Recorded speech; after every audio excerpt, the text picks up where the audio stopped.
En el siglo pasado, Ars fue una pequeña villa francesa.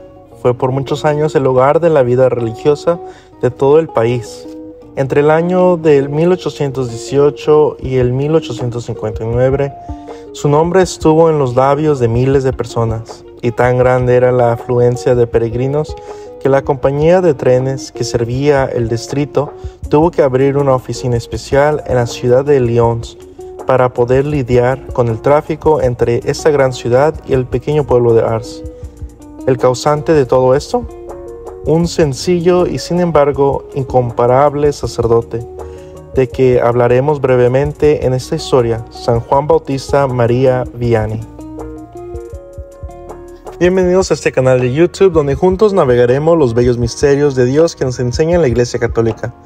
Soy Ángel Jesús López, un laico con ganas de conocer más de Dios como ustedes. En este canal aprenderemos sobre la vida de los santos, teología, catecismo, historia y demás. Pero para empezar, hagamos una oración terminando rezando el Padre Nuestro en latín. Ven Espíritu Santo, llena los corazones de tus fieles y enciende en ellos el fuego de tu amor. Envía tu Espíritu y serán creados, y renovarás la faz de la tierra. Oh Dios, que has instruido a los corazones de los fieles con la luz del Espíritu Santo, concédenos, según el mismo Espíritu, conocer las cosas rectas y gozar siempre de sus divinos consuelos, por Jesucristo nuestro Señor. Amén. Pater nostro, qui es in celi, sanctificetur nomen tuum, adveniat regnum tuum, fiat voluntas tua sicut in cielo et in terra. Panem nostrum quotidianum da nobis hodie, et dimitte nobis debita nostra, secute nos dimittimus debitoribus nostris, et ne nos inducas in tentationem, sed libra nos a malo. Amén. San Juan Bautista María Vianney, a quien le llamaremos San Juan Vianney para ser breve, nació el 8 de mayo del 1786 y fue bautizado el mismo día. Era el cuarto de 8 hermanos. Como muchos otros santos, nuestro santo disfrutó de la preciosa ventaja de haber nacido de padres verdaderamente cristianos. Su padre era el dueño de una finca. Sería un error contemplar a la familia Vianney como ignorantes. Sin duda alguna, ambos padres y los niños pasaban días arduos en el campo y el viñedo, pero la conciencia de que por varios siglos esta tierra había pertenecido a los Vianneys inspiraba a la familia con un legítimo orgullo y disfrutaban de la estima de todos aquellos que les conocían. La amabilidad hacia los pobres y necesitados era una virtud familiar. Ningún mendigo fue nunca arrojado de sus puertas. Así fue como un día fueron privilegiados de dar hospitalidad a San Benito Labre, cuando el patrono de los mendigos pasó por el pueblo en uno de sus peregrinajes a Roma. Desde muy niño, sus padres lo llevaban a los campos, donde aprendió a ser pastor, y cuando era mayorcito se iba a cuidar los rebaños. El campo era su lugar preferido. Las flores, los árboles, toda la naturaleza le hablaba de Dios, en quien encontraba el descanso de su corazón. Con frecuencia se iba bajo la sombra de un árbol grande y ahí hacía como un pequeño altar donde ponía la imagen de la Virgen Santísima que siempre llevaba y llevaría toda su vida junto a él. Y a los pies de María descargaba su corazón con la confianza de un niño pequeño. En otras ocasiones llamaría a sus otros compañeros pastores y les compartiría las cosas del Señor que aprendió de su madre, siendo estas sus primeras clases de catecismo que luego diariamente compartiría con los habitantes de Ars, siendo este uno de sus más grandes ministerios como sacerdote. Tenía la costumbre de hacer la señal de la cruz cada vez que sonaba el reloj. Francia en esta época del 1790 estaba pasando por una gran crisis, la Revolución Francesa, que con el pretexto de implementar la ideología masónica de libertad, igualdad y fraternidad, desató una masiva persecución que llevaba la guillotina a muchos hombres y mujeres, incluyendo muchos sacerdotes y religiosas. Los sacerdotes tenían que disfrazarse, cambiando constantemente de domicilio para poder ministrar al pueblo de Dios, que permanecía fiel. Entre esos sacerdotes se encontraban dos que serían muy importantes en la vocación de San Juan Vianney, el padre Bali y el padre Grobas. Uno hacía de panadero y el otro de cocinero. En ese tiempo en el que San Juan Vianney hace su primera comunión en la casa de su mamá, buscando no llamar la atención de las autoridades, trajeron carros de heno y los pusieron frente a las ventanas y comenzaron a descargarlos durante la ceremonia para evitar conflicto. San Juan Vianney tenía 13 años y lágrimas corriendo por sus mejillas al recibir al Señor. Y durante toda su vida hablará siempre de este día y atesoraría el rosario que su madre le regaló en esta ocasión. Con la llegada de Napoleón Bonaparte al poder, la Iglesia experimentó una gradual ganancia de libertad. En este contexto, San Juan María Vianney comenzó a sentir una fuerte vocación para ser sacerdote.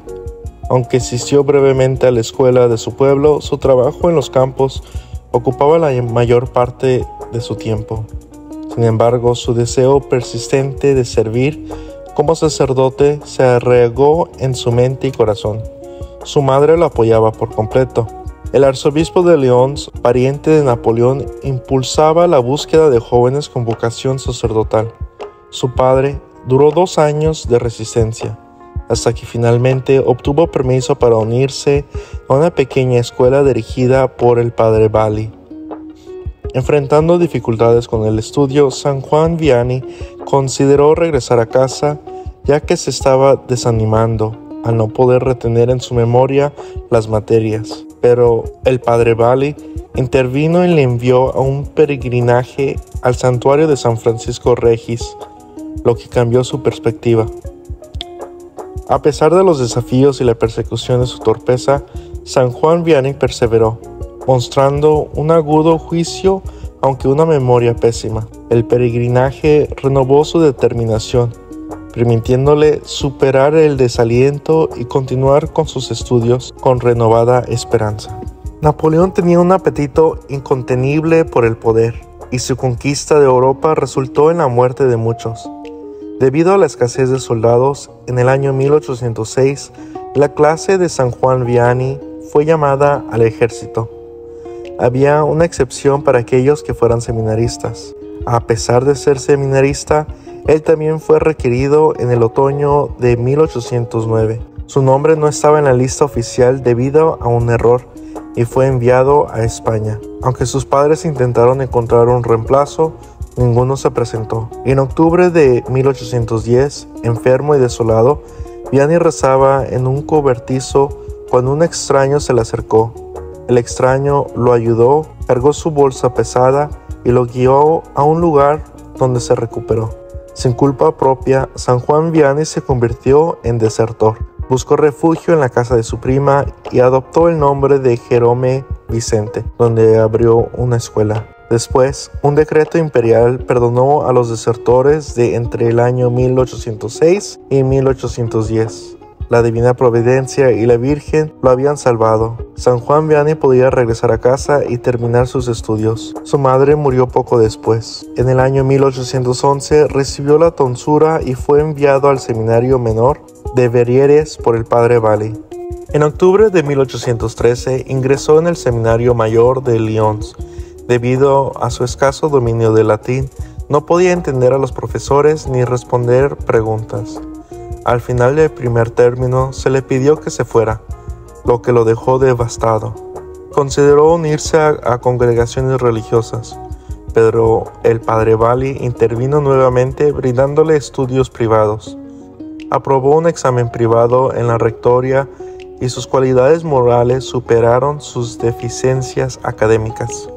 El 13 de agosto de 1815, a los 29 años, San Juan Vianney fue ordenado sacerdote. Celebró su primera misa en la capilla del seminario. A su regreso a École, se alegró al saber que sería el asistente de su amigo y maestro, el padre Bali. Las autoridades decidieron limitar sus facultades para confesar temporalmente. Más tarde, el padre Bali intercedió y se convirtió en su primer penitente. Aunque no era gran predicador en ese momento, la gente acudía en masa cuando predicaba. En diciembre de 1817, el padre Bali falleció en sus brazos, causando un profundo dolor. Mantuvo un pequeño espejo que perteneció a su mentor, viéndolo como un reflejo de su rostro. Poco después fue asignado al pueblo de Ars, donde se pensaba que sus limitaciones intelectuales no causarían mucho impacto. Ars, un diminutivo poblado en la llanura ondulada, se encontraba presidido por una colina donde se alzaba la iglesia, una especie de plataforma natural, aunque en el año 1515 solo tenía alrededor de 40 casas. Era una comunidad en declive. La iglesia y la rectoría estaban en condiciones lamentables. A los ojos de los círculos eclesiásticos, Ars era una suerte de lugar desertada, un Siberia. La región era remota y la desolación espiritual superaba incluso la material.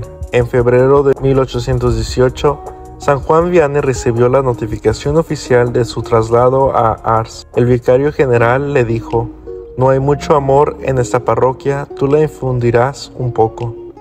Así, el 9 de febrero, San Juan Vianney llegó a lo que sería su hogar durante los siguientes 41 años. Caminó 38 kilómetros desde Aculi hasta Ars, con una cama de madera, ropa y libros que le dejó el padre Bali en un carretón. Al divisar la aldea, comentó su pequeñez y profetizó: «La parroquia no será capaz de contener a las multitudes que vendrán aquí». La mayoría de los habitantes buscaba placeres mundanos y la fe era escasa, aunque un pequeño grupo mantenía su fervor, dedicándose a la oración y la caridad. San Juan Vianney visitó cada hogar para conectarse con su rebaño, siguiendo su amigo cercano. Practicaba rigurosas penitencias y confeccionaba sus propios instrumentos. Sus comidas eran escasas y a veces ayunaba. En 1827 aún no había personal doméstico en la rectoría. Aunque apreciaba la belleza de la naturaleza, amaba más aún la casa de Dios y las solemnidades eclesiásticas. Empezó por comprar un altar nuevo con sus propios ahorros y él mismo pintó el trabajo de la madera con el que las paredes estaban adornadas. Su influencia creció, atrayendo multitudes que buscaban su guía espiritual y convirtiéndose en el líder que transformó la parroquia de Ars. Durante 35 años, San Juan Vianney sufrió ataques y molestias físicas y tangibles por parte del demonio. La ocupación común del demonio hacia nosotros es la tentación, pero además puede acosar a las almas de distintas formas. A San Juan Vianney sufrió con ruidos aterradores y golpes resonaban desde el pequeño jardín frente al presbiterio. Inicialmente San Juan Vianney creyó que eran ladrones y la noche siguiente pidió a alguien que se quedara con él. En la medianoche fuertes golpes en la puerta sonaron como carros pesados pasando por las habitaciones. El señor André, quien lo acompañaba, describió cómo la casa tembló durante 15 minutos. Esos episodios continuaban casi todas las noches, incluso cuando San Juan Vianney no estaba en el pueblo. Una mañana, el demonio incendió su cama. A punto de comenzar la Santa Misa, se oyó ¡fuego! San Juan Vianney entregó las llaves y se negó a detener la misa, diciendo: «El villano, al no poder atrapar al pájaro, le prende fuego a su jaula». Los peregrinos todavía pueden ver el cuadro sobre su cama, con cristal marcado por las llamas. El demonio continuó con ruidos de cristal, silbidos, sonidos de caballos y gritos bajo sus ventanas. Su objeto era privar a San Juan Vianney del sueño, cansarlo y evitar que pasara horas en el confesionario, donde rescató muchas almas. Estos ataques disminuyeron en gran medida hacia 1845. Su constancia ante estas pruebas fue recompensada con el poder de expulsar demonios de las personas poseídas. La vida del santo sacerdote fue una batalla continua contra el pecado, principalmente a través de su trabajo en el confesionario. El mayor milagro de Ars era su confesionario. Miles acudían a Ars para ver al santo cura y especialmente para confesarse con él. Su devoción y dedicación influyeron profundamente en las comunidades y más allá. San Juan Vianney decía: «Si le preguntaras al inmodesto, al perezoso o cualquier pecador, ¿qué haces cada día?, y si esta persona te contestará honestamente, te diría: estoy crucificando al buen Dios». San Juan Vianney tenía un entendimiento profundo de la realidad del pecado y sus efectos en el alma. Pasó 3/4 de su vida dando confesiones, mínimo de 12 horas en el invierno 18 horas durante temporadas de buen clima. En el invierno quemaba pedazos de periódico para calentar sus dedos un poco. En cuestión de sus pies, él mismo decía: empezando el día de Todos los Santos hasta la Pascua, no siento mis pies. Sus pies se congelaban tanto que al quitarse los calcetines a veces arrancaba la piel de su tacón. San Juan Vianney tenía el don de conocimiento, cual usaba para ayudar al penitente a recordar todos sus pecados cometidos. Es la razón que llegó a tener más de 1.200.000 penitentes. Ir hasta Ars para que San Juan Vianney escuchara su confesión. Ningún ministerio sacerdotal es tan agotador para la carne y el espíritu como el estar sentado en el confesionario. Solo Dios sabe los milagros de gracia ocurridos en este confesionario. Tenía una gran devoción a Santa Filomena. Le llamaba mi agente con Dios. Le construyó una capilla en su honor y también un santuario.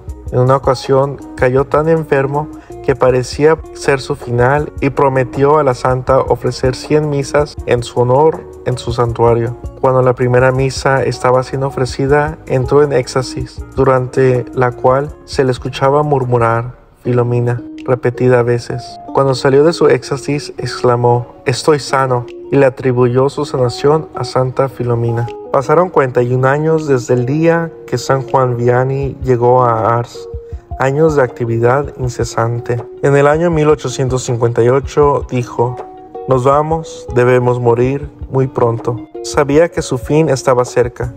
En julio de 1859, una devota de San Etienne le dijo: nos vemos en 3 semanas. Ambos murieron en ese tiempo, reuniéndose en un mundo más feliz, en el cielo.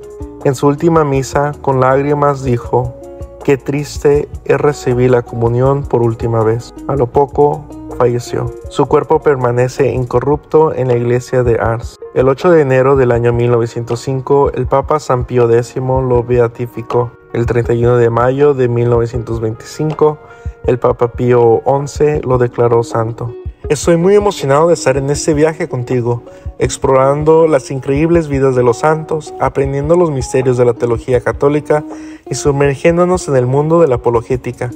Realmente espero que hayas disfrutado este video que he estado compartiendo en mi canal.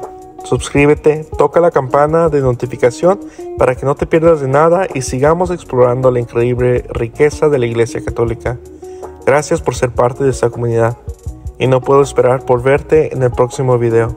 Recuerda que todos estamos aquí para aprender y crecer. Hasta la próxima.